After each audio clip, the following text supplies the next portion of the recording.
Tonight, a special edition of Top Story live from Tel Aviv as Israel vows to carry out a full siege of the Gaza Strip and the death toll continues to climb. More than 1,200 people killed, including 11 Americans, after Hamas militants launched a stunning attack on Israeli soil. Fighters shooting their way past the border, massacring civilians, and taking more than 100 people hostage. At least 260 people killed while attending a music festival, some taken by Hamas fighters there and dragged into Gaza. Israel firing back, targeting Hamas strongholds, cutting off electricity and water to that region. Hundreds of Palestinians killed. President Biden sending reinforcements to the region as fears of a wider global conflict mount. We'll have the very latest from inside the conflict zone. A desperate effort tonight to reach those who were abducted. Hamas now threatening to kill a hostage every time Israel launches a missile near civilians. More than 100 people believed to be in the hands of Hamas in Gaza tonight. What we're hearing from their anguished families. Mounting questions about the massive intelligence failure that let this terror unfold. Hamas releasing new video showing their fighters training to invade Israel for days. So how did the Israelis and the Americans not see this coming? And could Iran have been involved? What we're hearing from the intelligence community tonight. And amid the unthinkable violence and devastation tonight, the moments of compassion, people lining up for hours to donate blood, neighbors helping neighbors, doing whatever they can to get through it all together. Top Story starts right now.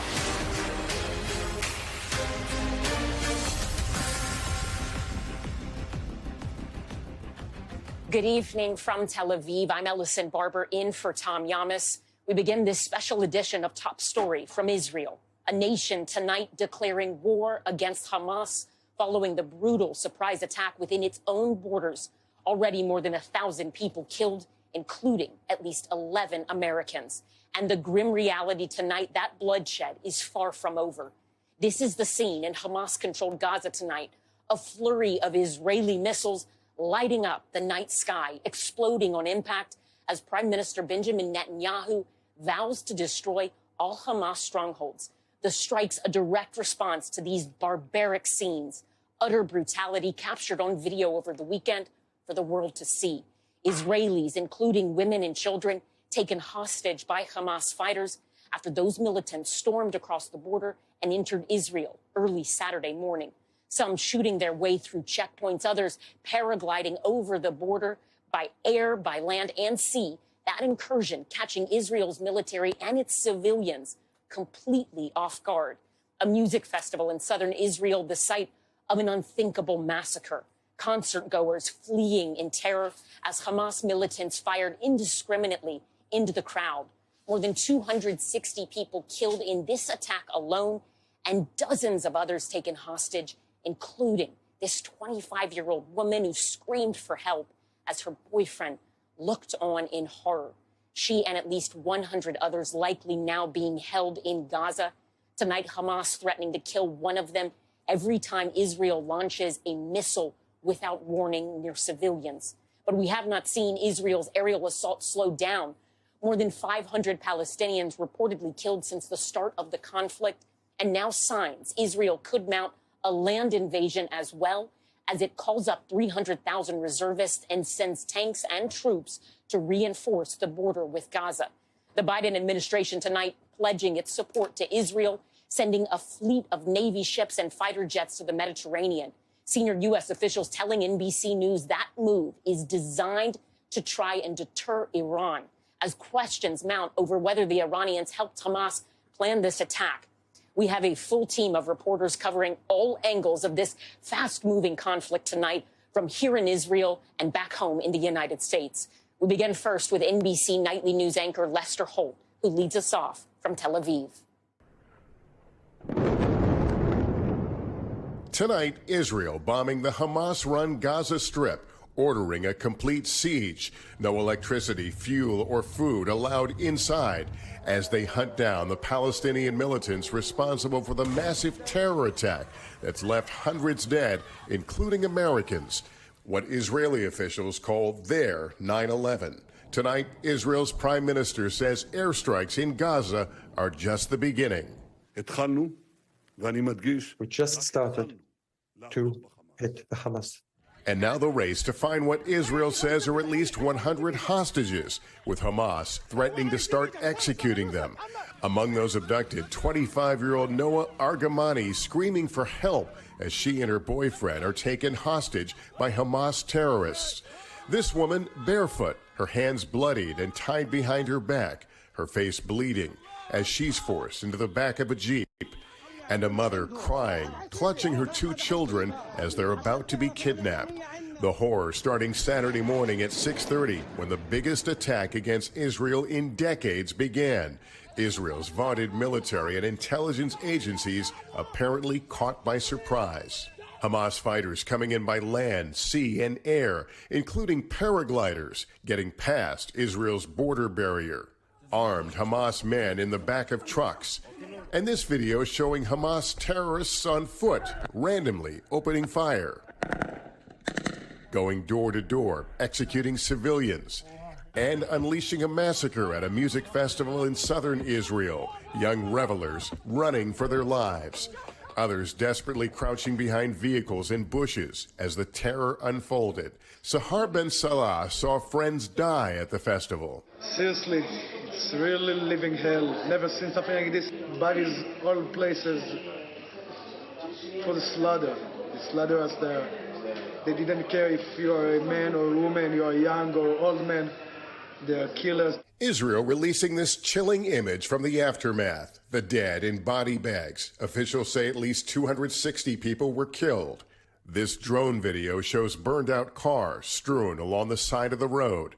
By 11:30, Israel's prime minister declaring war on Hamas. Israeli military operations are launched, but others taking matters into their own hands. You were a grandfather on a mission. Exactly. Today, I met retired Israeli Major General Noam T-Bone. He got a text Saturday from his son Amir, who was staying with his family on a kibbutz near the Gaza border when Hamas arrived. He told me, Dad, there are terrorists all around. They are shooting on the house. And I said only one thing, be quiet, I'm on my way. Armed with only his pistol, Noam and his wife, who's also a retired military officer, drove to the kibbutz, joining Israeli soldiers in a gun battle with Hamas. You killed some of the terrorists. I killed at least one, yeah. You are a trained soldier, but still, you're protecting your family at that moment. I was in many battles. This is by far the most important thing that I did in my life. I was protecting my family. I was protecting their whole community. He arrived at his son's house, finding his family was hiding, terrified, but safe. My little granddaughter, Galia, said, Grandpa came. And this is maybe the best words that I ever heard in my life. Meanwhile, the death toll is also growing inside Gaza tonight. Palestinian officials say hundreds are dead from Israeli retaliation operations, including civilians, rescuers combing through rubble. We were sitting peacefully and then started feeling debris falling on us. My dad and sister were killed, this man says. Hamas is backed, armed, and financed by Iran. And tonight, former U.S. intelligence and military officials tell NBC News the unprecedented scale and sophisticated tactics Hamas used indicate Iran most likely played a significant role in the terror attack. Iran's president tonight praising the Hamas strike, which he calls resistance efforts, while Iran is denying direct involvement, and at least one Hamas official saying Iran was not involved. But the Wall Street Journal reporting that Iran helped Hamas plan the attack, giving it a green light last Monday, citing senior members of Hamas and Hezbollah. The White House says they do not have evidence to corroborate the report. Tonight, Israeli forces say they are still working to clear Hamas out of Israeli territory, with so many waiting for word on their loved ones held inside Gaza. Right now, all we care is that they come home safely. Like American Abby On, whose family texted her Saturday from southern Israel, describing Hamas gunmen inside their home. They were overturning furniture and that they could hear gunfire, and they were locked in bomb shelters, and they began to communicate that they were afraid they wouldn't come out. Did you know that they were taking hostages? We knew at this point that they were slaughtering people. Missing tonight, her American cousin, 3 of her grandchildren, and her son-in-law. She's seen this disturbing video online. Her cousin, 12-year-old Erez Calderon, being abducted by Hamas kidnappers. When you review the moments of that day, do you keep coming back to the video? Yes. I mean, when I saw that video, my husband and I burst into tears and started shaking. It's something that no parent, no human can ever imagine, to see a child in the hands of terrorists. Tonight, desperate for her family's nightmare to end. It felt like a horror movie. This doesn't happen in real life. And also, you live in a country who boasts one of the best armies in the world. So it felt like all the wrong things happened at the right moment for this to take place. And it's just been, it's hard to close your eyes at night. And Lester Holt joins us now here in Tel Aviv. Lester, listening to those people's stories, that mother, that woman talking about this feeling of safety, comfort almost being gone. As you've spoken to people, do you get the sense here that there is a life in Israel before October 7th and then a new one after? Yeah, everybody I talked to, I asked that very question. I said, has Israel changed forever? And they quickly all said yes. I don't think anyone can define it, but clearly there was even though they lived under the threats of militant groups, they always felt that, their government would protect them because, it's Iron Dome and other intelligence, operations, but they didn't come to fruition. They didn't work. And I think they feel somewhat let down. Listening to that retired military man talking about going to save his son, that story sounds like something out of a movie. You spend so much time with people at their best moments, at their worst. What stood out to you about him? It's just his determination. I said, the first thing I said off camera, I said, you're a soldier, did you see combat? And it was like, wow, I should have not have asked the question because he went in his, all the wars he had fought in as a special forces officer. So he had incredible, poise, knew how to operate a weapon. What I found interesting from talking to him was how he said, basically had to break the rules. There were checkpoints that were turning him away. He found a way to go around them. He gets to the kibbutz, and the soldier's kind of shooing the civilian guy, and he goes, "No, wait a minute, I'm a major general, I'm retired," and they, okay, and he leads them in to battle. So it was, he had to make a lot of things come together, but he was determined to fulfill that promise to his son that he was going to get them out of there, and he did it. As we're watching this in the days and possibly weeks ahead, what is the thing that you will be watching for next? So many Israelis are looking, the world is looking to see whether or not there is a ground assault. Do you get the sense that that is coming? Yeah, ground assault or a regional war, all these things are real possibilities.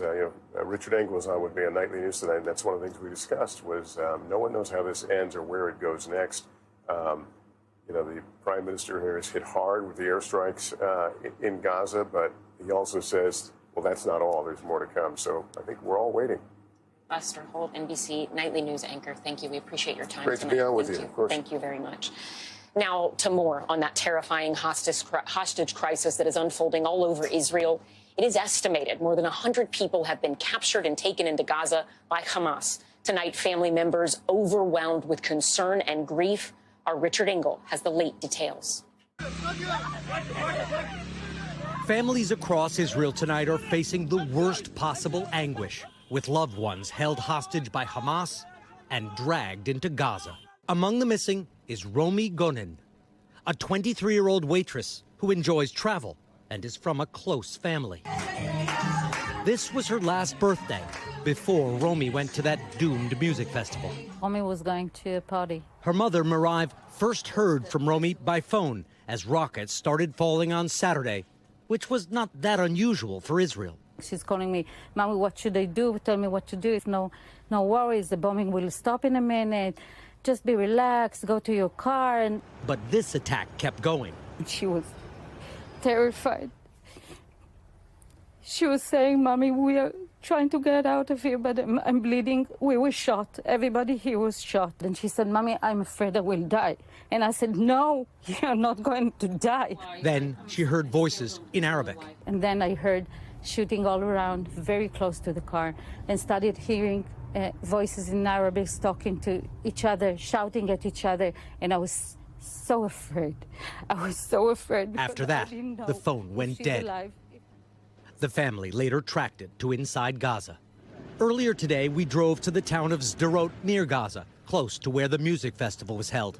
Major Doron Spellman, an Israeli military spokesman, described the Hamas killing spree here. Start shooting all these vehicles, people standing at the bus stop, every single thing you see, carnage everywhere, dead bodies. Then came a barrage of rockets from Gaza. Quite close. Get in. Everybody in? This is what we're up against. This is like a shooter situation in the U.S. Imagine 1,000 shooter situations happening constantly. You think we're clear? We are. As we left for another part of Sderot, Israeli troops seemed tense. It turned out with good reason.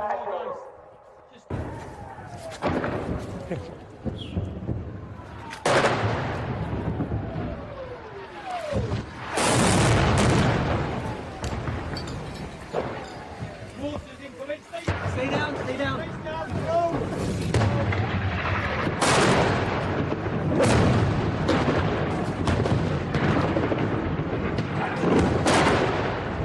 Nico. Keep rolling. So these seem to be mortars. They are coming in very close. No one on our team was injured. Tonight, Mirav and her family are trying to hold themselves together. But as they looked at photos of Romy and reminisced, her sister Daria was overwhelmed. When you hear the sound of pure grief, it never leaves you. It's raw and primal. Tonight, it's all over Israel. And Richard Engel joins us now. Richard, we are glad you and your team are okay. You have spent many years covering things in this region, covering conflicts here and abroad. Talk to us about what you saw in the last 24 hours, what you and your team experienced today, and how it compares to your past experience. Well, it's hard to know where we're going here because the Israeli government has said that its goal now, it is at war. It's declared war against Hamas. But what exactly does that mean? Does that mean it's going to kill all the Hamas leaders? Is it going to enact regime change? And I was pressing Israeli officials today, and they think regime change is the goal. So how do you carry out regime change? It is one of the most difficult political missions anywhere on the planet. The United States has tried it in Iraq. Regime change is tough, especially in an area like Gaza. Hamas is dug in, places full of booby traps. There are tunnels. They're fortified. They clearly have gotten better at their let's call it militant activity. So how do you do it? Do you bomb them? And when you bomb people, generally, it only creates more extremism and people rally around the force that is being bombed. But it's also not acceptable for Israel to allow this to keep happening, to have commandos from Gaza, terrorists crossing into this country and going on killing and kidnapping rampages. So what do? Do they go in? And if so, for how long? How do they carry out regime change? How do they impose a new, more moderate government in Gaza by force? How do you beat people into moderation while maintaining this overall political system that we're in? So I think we're just really in the beginning phases of this. If that is the route that we see take place, do you think you quickly see the West Bank, the Palestinian Authority saying, OK, we're going to get involved here? Do you think we see what we're starting to see happen in the north, activity among Hezbollah and other groups? Well, the problem is the Palestinians, as you mentioned, are divided. So you have the Gaza Strip, which most people don't really understand exactly what we're talking about. You have the Gaza Strip, which is run by Hamas. Then you have the West Bank, which is separate and run by the Palestinian Authority. And the two don't get along. And I think right now Hamas's stock is rising and the Palestinian Authority is seen as ineffective, maybe seen as lackeys for Israel, seen certainly as more moderate. But the people dominating the streets, the people taking the action right now are the extremists. All right, Richard Engel, thank you. We appreciate your insight and your reporting. Thank you. And Israel's Prime Minister Benjamin Netanyahu is warning tonight that the airstrikes against Hamas are only the beginning. It comes as Israel appears to be mobilizing for a large-scale ground offensive. NBC's Raf Sanchez has more. After being caught off guard by the worst surprise attack in 50 years, now comes an even bigger challenge for Israel, a potential all-out invasion of Gaza. The Israel Defense Forces tonight pounding the strip from the air, but all signs point to a ground offensive, and soon, Israeli tanks massing near the Gaza border, and more than 300,000 reservists called up for duty. Is it really militarily feasible to invade Gaza, to fight street by street, and to overthrow Hamas there? It is possible. The question is, what is the price? And strategically, what is the best way to carry this out? Invading Gaza would mean urban warfare in one of the most densely populated places on Earth.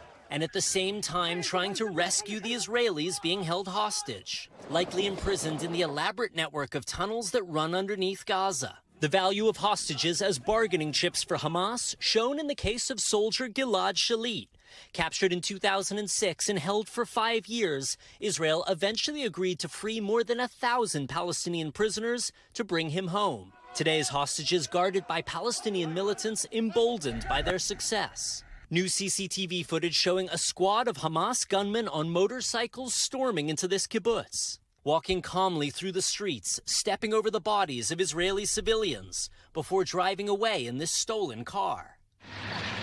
The IDF now says it's retaken control of all Israeli communities, but struggling to contain fresh waves of rockets. These mourners in Jerusalem ducking for cover.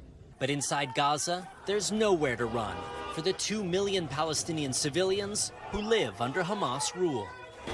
Israel last launched a ground offensive in Gaza nearly a decade ago. Dozens of Israeli soldiers were killed and nearly 2,000 Palestinians. All right, now to the desperate search for those still missing. Some of the first victims of Saturday's attack were those attending a music festival near the Gaza Strip. Young Israelis, they ran for their lives as they saw rockets launch around dawn on Saturday. Many families lost contact with their loved ones not long after. One such concert goer, 30-year-old Itay Banjo, he made it out of the concert grounds by car, taking shelter at a nearby kibbutz. Joining me now on the phone is Itay's mother, Ziha Banjo. Zaha, thank you so much for joining us. First of all, I would like to say thank you for taking the time. We are so glad you were safe. Please correct us on the pronunciation of your name. I know this is an incredibly difficult time for you. Talk to us about what you have experienced in the last few days. When did you last hear from your son? Thank you. My name is Zahava Banjo, and I'm here to share about my son, Itay. Itay Banjo is 30 years old, and he is a student at Beersheba University. Last Friday, Itay went out with his friends to a party, an evening that none of us could have imagined even that will turn into a nightmare. After days, we are searching, more than 16 hours of searching. We are searching families and friends and everyone. And we have some details that we will know, and we build some timeline of the events. We know that at 6:30 in the morning, Itay sent to his friends a photo. In the photo, we will see him smiling and having fun, dancing with his friends. Just an hour later, at around 7 in the morning, everything changed. His last message was that he described that he have a terrifying situation. The music stopped in the party. Quickly, they realized that something is wrong, and they thought only that they have rockets. And then they hear about guns, and they understand that this is not a regular situation. Itay Banjo, along with 3 friends, he managed to make it to the car, a friend of them, and informed us that he had reached to a shelter in kibbutz Reim. He sent me a message that he is in a shelter. It's a street shelter. It's not like something, yes, like this in the picture that you see. This is the shelter that we can see him, that he's hiding there. To understand what happened to Itai, we need to watch videos of by Hamas. That we are seeing this only because we want to find something, details, some photo that we can see Itai, something that we can see and say, okay, maybe he's here, maybe he's there, maybe let's go and assist, let's go and help him. That you can see the stories that we hear. Yeah. Zava, as you are waiting, trying to find information on your own, what is it that you want the Israeli government, the Israeli military to do right now to try to help your son and others? I will tell you the truth. I only want my son safe and alive. I don't think about something else. I only want Itai Banjo come back to me, and that I know that he's alive and he's safe, and we can hug him, and only to see him and to smile. This is the only thing that I want to see. I want him safe here in Israel and at his home, and I don't want to leave him to any party, only that he will stay home. You need to understand the situation. It's a lot of hours that we don't know nothing. We only hear about things, and we are trying to understand understand the details, to help, to do something. And it's like our family, like many others, we are going through an unimaginable pain. And first of all, we appreciate the support from the community and people around the world. We can see this. We can see that we have support in the world. We can see that you want to help Israel. It's looking like Israel is under attack. And I only want my son home. I want Itai Banjo home. Zava Banjo, thank you so much for speaking with us. We hope you hear good news, something from Itai, and that he comes home safe to you soon. Thank you. We really appreciate your time tonight. We're going to turn now for analysis on how we got here, more analysis on how we got here and what might be next in this conflict. Joining us now is Ambassador Dennis Ross. He has played a key role in the U.S.'s efforts to advance peace efforts in the Mideast and has worked to broker historic agreements in this region. He has also served under President Bush and Obama. Ambassador Ross, let's talk about the timing of this assault, right? Hamas's leadership has said this was driven by frustrations with at least 3 different things they have specified specifically. They say Israelis going in to the Al-Aqsa Mosque in Jerusalem and, in their view, desecrating it. The blockade on Gaza that has been long running for years now. And also they say concerns about countries in this region beginning to normalize relations with Israel, seemingly Saudi Arabia being one right now that they were focused on, right? Hamas and Israel, they have fought 4 times before this. But tell us why this aggressive attack, what we saw unfold over the weekend, what makes it different, and why do you think they chose to launch this attack right now? Sure. First, I would ignore basically the pretext that Hamas identifies, because Hamas hasn't needed pretext before when it triggered conflicts. The conflicts with Hamas after Israel withdrew from Gaza 100% in 2005, Hamas never stopped attacking Israel even after Israel withdrew. They attacked the crossing points even after Israel withdrew from Israel into Gaza, even though the crossing points provided movement of people and goods into and out of Gaza.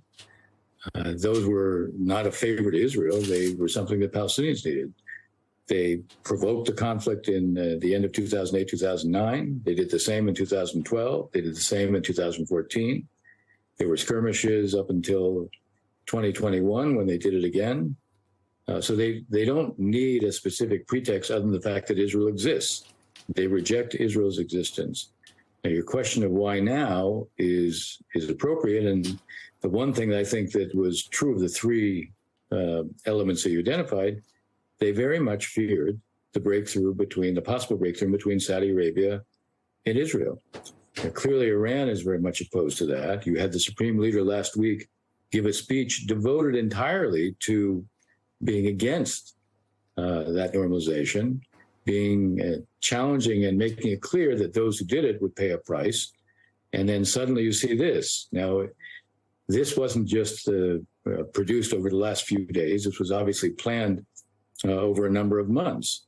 But it's also been clear that for a number of months, the possibility of a breakthrough between Saudi Arabia and Israel has emerged publicly.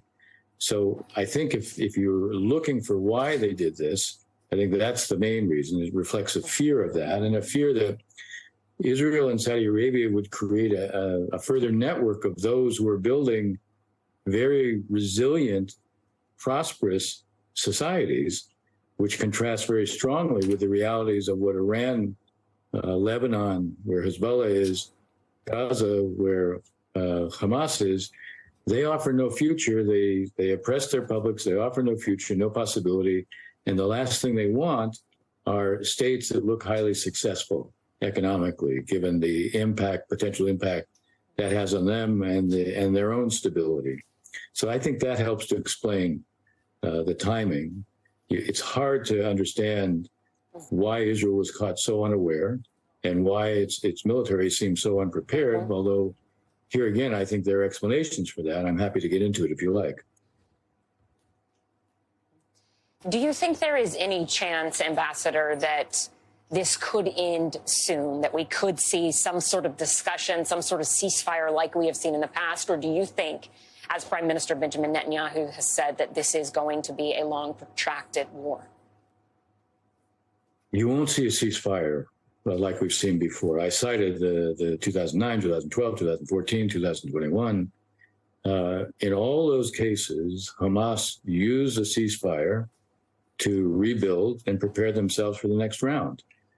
The reality of what Israel is now prepared to do is to say, look, we are going to come up with an outcome where Hamas is no longer capable of threatening Israel again.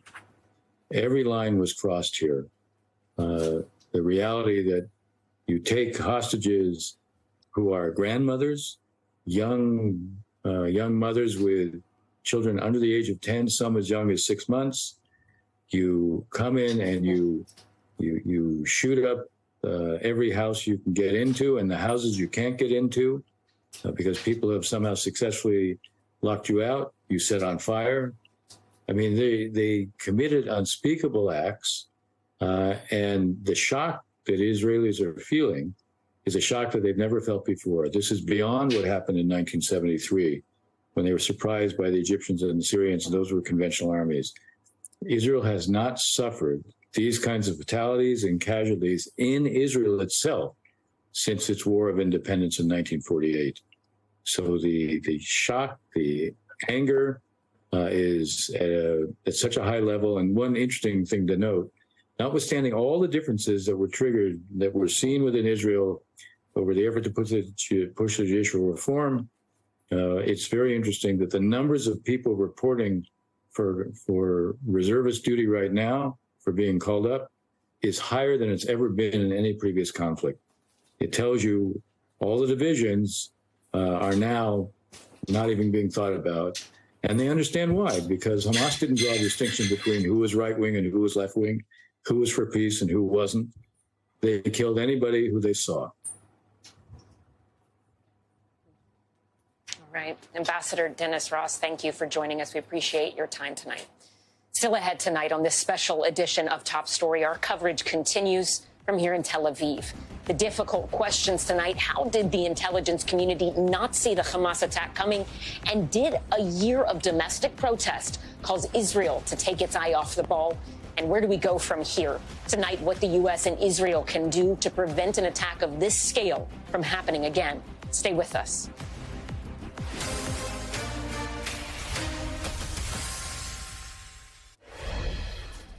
Back now with perhaps the biggest question these recent Hamas attacks are raising. How was Israel, a country known for its intelligence services and military force, not prepared? For more on this, I want to bring in NBC News national security analyst and former FBI agent Clint Watts. Clint, thank you so much for joining us tonight. Let me just pose that question to you. It's the one everyone seems to be asking. How does something like this happen? Does it just come down to a major failure of Israeli intelligence? Was it a major failure of U.S. intelligence? Or was Hamas just that good this time? And do you think they had help?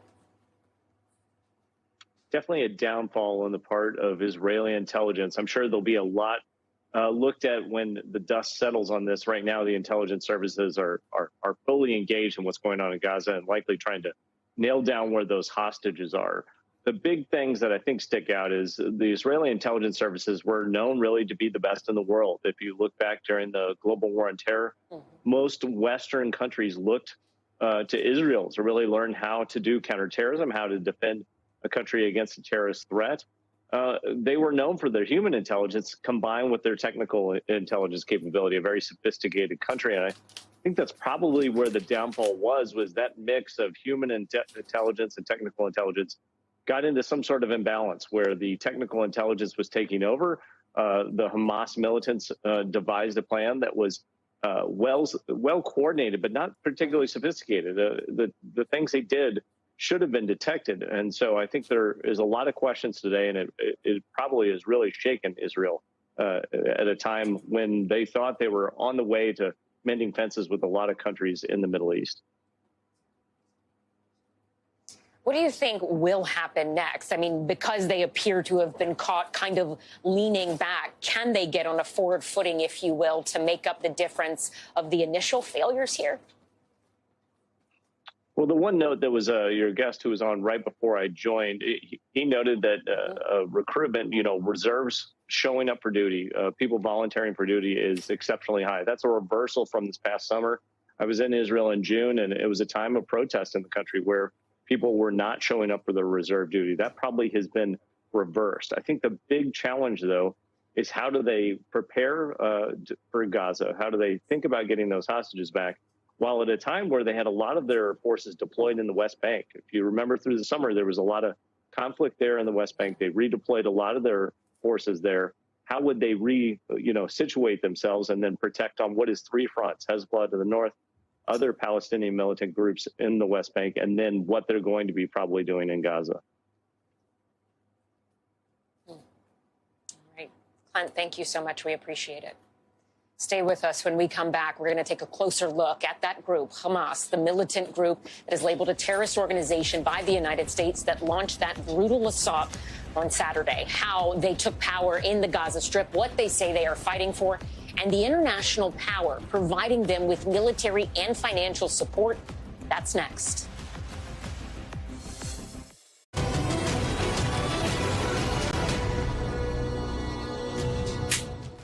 We're back now with a special edition of Top Story, live from Tel Aviv, as Israel fights a war against Hamas following a horrific attack by the militant group this weekend. But who is Hamas, and how did this group come to control the Gaza Strip? Valerie Castro explains. Hamas, the militant Islamic group that carried out an unprecedented attack in Israel, has long called for the end of the Jewish homeland. U.S. intelligence officials say Hamas, formed in 1987 during the First Intifada, wants to establish an Islamic Palestinian state in place of Israel and governed by Sharia law.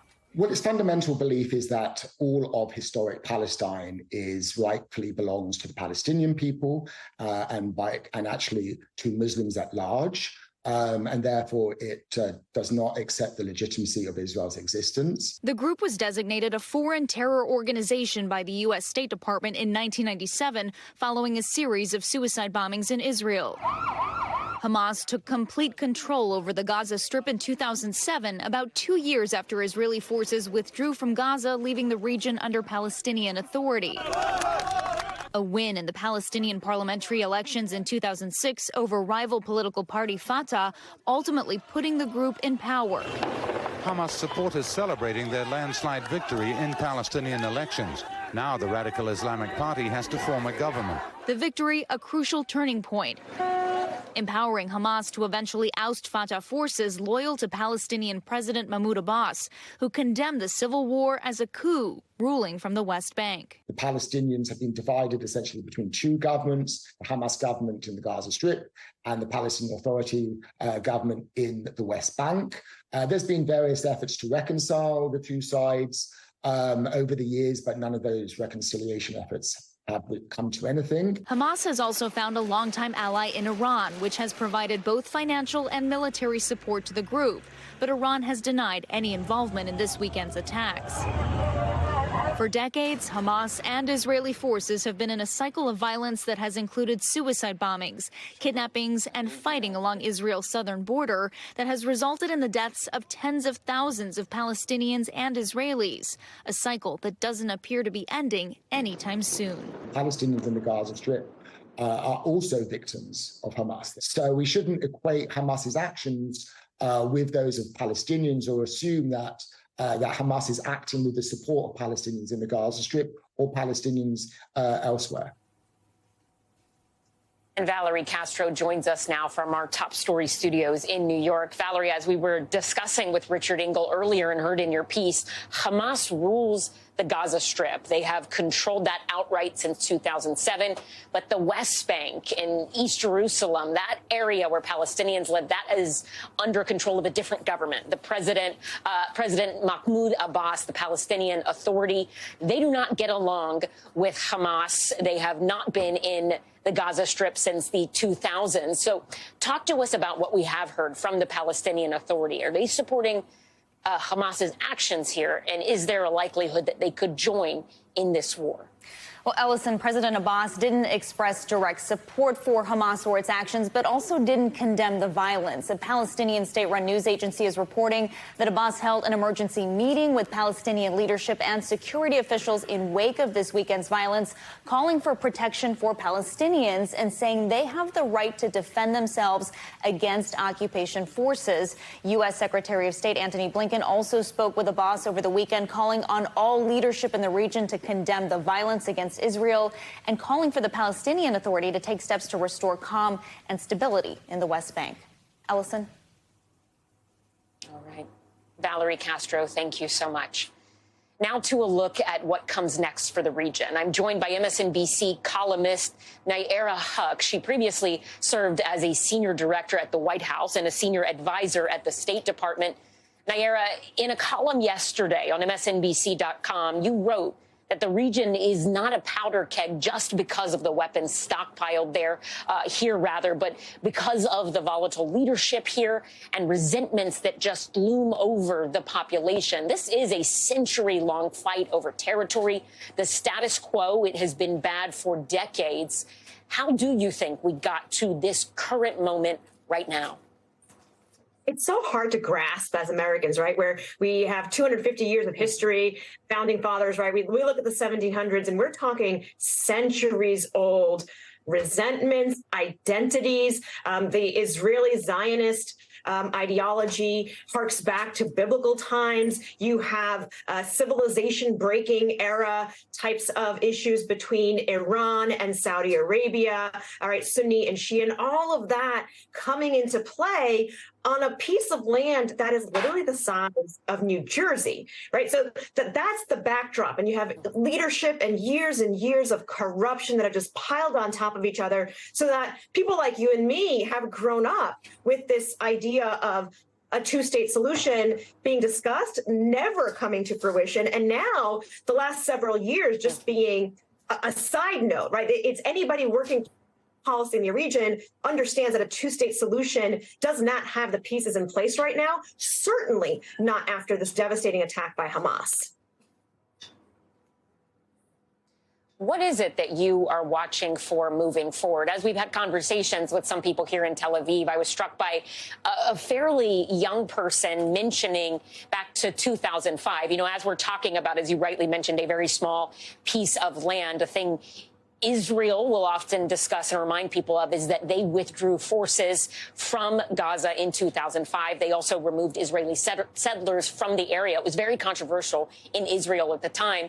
That being said, the argument from Palestinians is that they never really left. They relocated and created a border that essentially barricaded people inside this area. And that is why they describe that area as an open air prison. But someone mentioned 2005 to me earlier today and said that when she's watching this now, and she was quite young, but she said she looks back at 2005 and thinks that Israel and everyone in the region, Palestinian Authority as well, missed an opportunity there to possibly have worked with Fatah, Palestinian Authority, instead of letting Hamas then control Gaza. Is there a moment that you look at that you think, okay, that moment passed, maybe an opportunity that existed wasn't seized, but something similar could happen again? Or do you think we are going to be in this long war just for this foreseeable future? Do you have hope, I guess, is the question. My hope is always in a new generation of leadership, because that is where new ideas can come, or people try things again without the expectation that they will be repeating a pattern. I mean, Netanyahu's been in office for 16 years under multiple indictments, has, by many descriptions within Israel, been distracted by his own struggles and his own right-wing coalition focusing on West Bank settlement advancement, whereas military advisors were talking about the threat from Gaza. Hamas, having been elected 20 years ago, refusing to even recognize the existence of a country that we all see as a functioning democracy. And then you have the aging Fatah leadership over in the West Bank, right? None of these people, as I mentioned in the piece, are motivated by change or something new. They're trying to hold on to the established positions they've had for decades. So could a younger generation create change? Sure. But there are also each of them, whether Israeli or Palestinian, growing up now under that threat of insecurity, of oppression, of genocide. And that's not a recipe for creating positive change. And we certainly are looking at this latest instigation by Hamas, the retaliation that's inevitable from Netanyahu, and seeing this as something that governments want to contain just to the region and not become an all-out Middle East war. All right. Nayera Huck, thank you so much for speaking with us. We appreciate it. Coming up next, continuing special coverage from here in Tel Aviv, Israel now sending tanks and troops to the south, preparing for a possible land invasion of Gaza. How an operation of that scale could unfold. Stay with us. We'll be right back.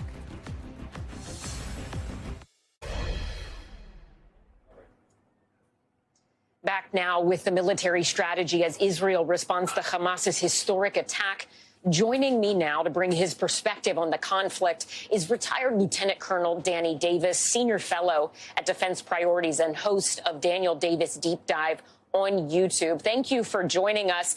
Talk to us about what you think is going to happen next, right? Columns of Israeli tanks, they're massing on the border with Gaza as the country's armed forces appear to be preparing for some sort of land assault, what has been described by the Israeli military as the siege of Gaza. What could a ground land operation look like?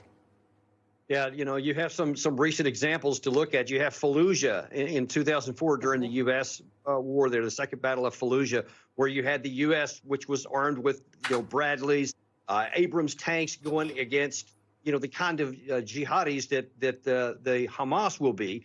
And that was a very brutal situation, required going door to door. And that place was much, much smaller than the Gaza Strip. And you got to expect that with the operation that Hamas launched, that they knew for sure because of their experiences in 2014, 2021, and elsewhere, they had a pretty good idea what Israel was going to do in response. So we can expect that they have built traps, booby traps within there. They have created defensive positions. They probably have false walls. They have, bunkers and tunnels done. All of those kinds of things are going to make it extraordinarily difficult for Israel to get in there and probably make the casualties very high. This is going to be a high risk and high casualty producing operation. All right, we will stay in touch with you as we see what progresses next. Thank you. When we come back, the communities here in Israel coming together in this moment of darkness. Finally tonight, images of resilience. The Israelis helping each other during one of the country's most difficult times. For days, residents here in Israel living in fear. Every time I hear like a loud noise right now, I am afraid it's a siren and I need to go to look for a shelter.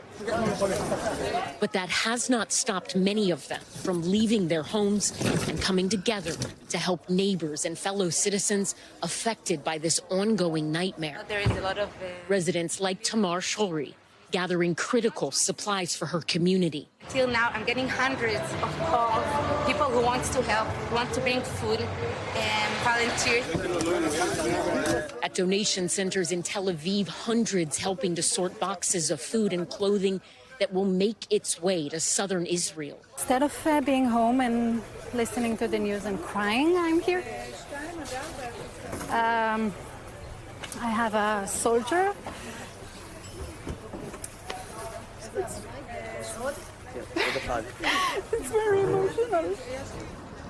In Jerusalem, a 3-hour line forming as Israelis showed up to donate blood for the thousands of wounded across the country. The country's at war, and as a civilian, it's very important to do my part, to do what I can. The deputy director of Israel's National Blood Service thanking the public for their ongoing help. We were not prepared for this, and we need more and more blood every minute, every hour, 5 times more than usually. It's just amazing. I'm so proud of Israeli people in this situation. Citizen volunteer Elizabeth Schwartz has seen the heartwarming efforts firsthand. The overall feeling is like this harmonization of people. That's kind of this like infectious, uplifting energy, despite the fact that we're all living through these trying times. She says donating and volunteering has given many people, like herself, an outlet to cope with the sense of helplessness during this conflict. So this is our way of giving back, even if it is through more smaller acts of service or kindness. A nation coming together amid its grief.